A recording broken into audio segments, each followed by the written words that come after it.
Good morning. My name is Ursula Parks. I'm the Director of the Legislative Budget Board, and this morning we will briefly walk you through the provisions of House Bill 2.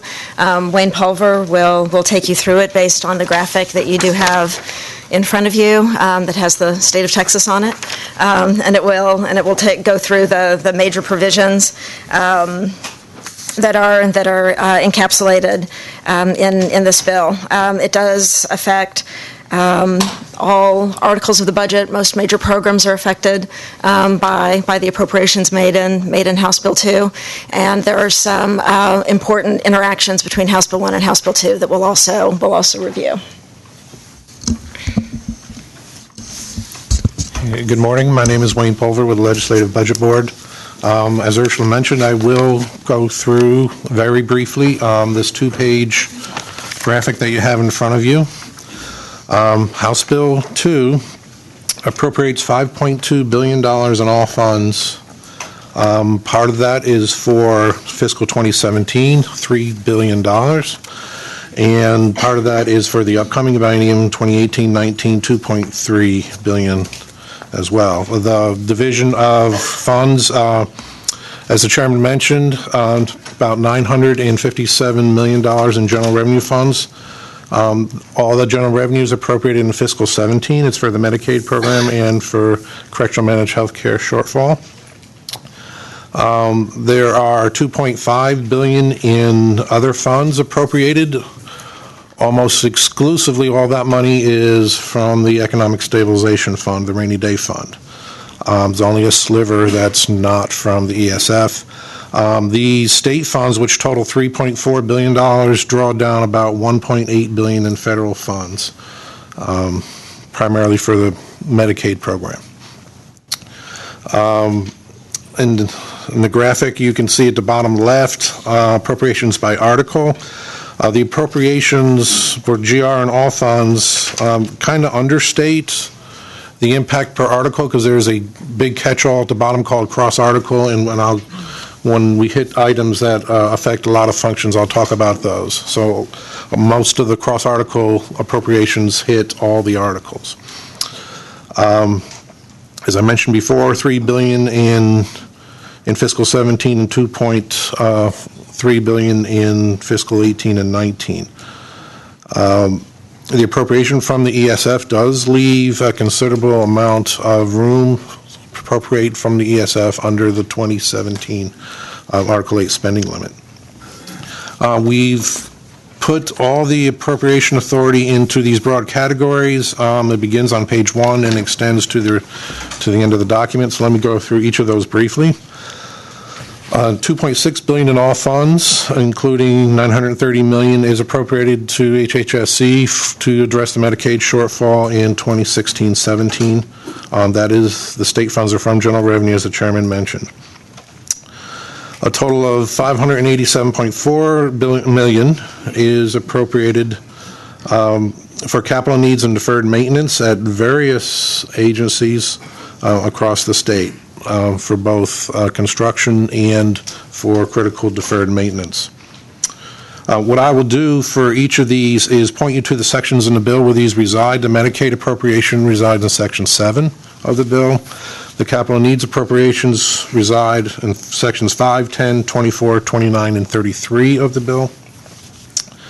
$51.3 million is included for therapy rates for 2017. That's $21.5 million from the Rainy Day Fund, and that pulls down $29.8 million in federal funds. And those appropriations are made in sections 8 and 9.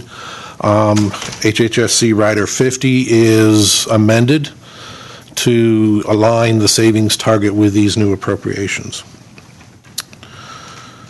$180.6 million is appropriated to the Department of Family and Protective Services. This is across both biennia. Some of this is in 16-17 for critical needs, and some of it is in 2018-19. The bulk of the 2018-19 appropriations are contingent upon passage of House Bill 4, affecting relative caregiver payments.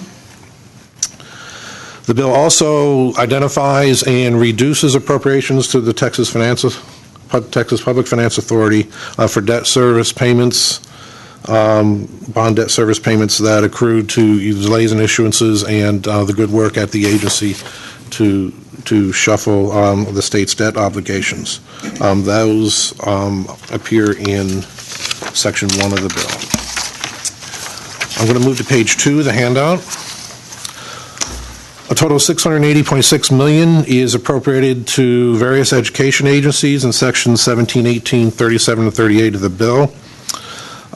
This is $180 million to the Texas Education Agency, both in fiscal 17 and in 18, to address certain specific foundational school program issues. $500 million, as the chairman mentioned, is appropriated to the teacher retirement system for TRS care, and $6 million is appropriated. $600,000 is appropriated to Texas School for the Deaf. You had him excited there, Wayne. Yeah. Next, $653.1 million identified in Section 34 of the bill appropriates money for border security purposes. The bulk of this, of course, is appropriated to the Department of Public Safety for various initiatives. Some of it is also appropriated to TABC, TCOL, and the Parks Department, and TDCJ. Section 21 of the bill addresses the correctional managed healthcare shortfall that the chairman mentioned. This has been identified by the agency as $80 million in the current biennium, and this is the other appropriation increase in fiscal 17 that's paid for from general revenue funds. Sections 23, 25, and 40 identify critical vehicle replacement needs at 3 agencies, TDCJ, DPS, and the Railroad Commission. Sections 2, 19, and 20 appropriate $75.3 million in disaster grant and reimbursement funding, disaster-related funding.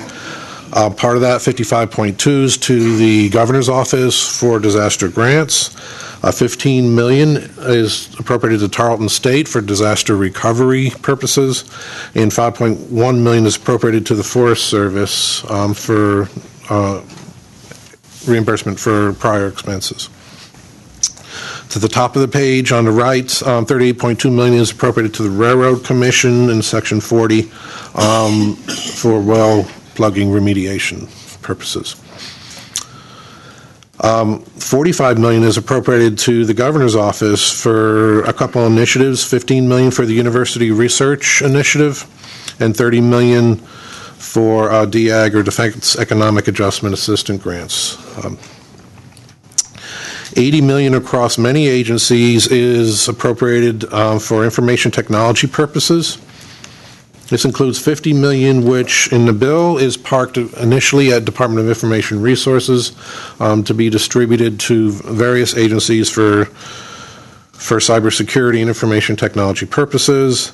$3.4 million is at FPS for their impact system. $6.7 million is appropriated to the Railroad Commission for their data center. And then finally, $20 million is appropriated for CAPS transition to a lot of agencies, and voice over internet protocol purposes to several agencies as well. That totals $20 million. Not all of that is from the rainy day fund. The appropriation to TxDOT, for example, is out of Fund 6 for this purpose. $50 million is appropriated to HHSC for increased forensic bed capacity. Going to the bottom, $9 million is appropriated to the Animal Health Commission for 2 initiatives, cattle tick fever mitigation and chronic wasting disease. Those are in sections 27 and 28. And finally, a catch-all for things that didn't fit elsewhere, $14.5 million to various agencies, including newborn screening initiative at Dishes, Parks and Wildlife for a vessel, JJD to address some of their shortfalls, sexual assault kits at DPS, and prescription monitoring program at the Board of Pharmacy.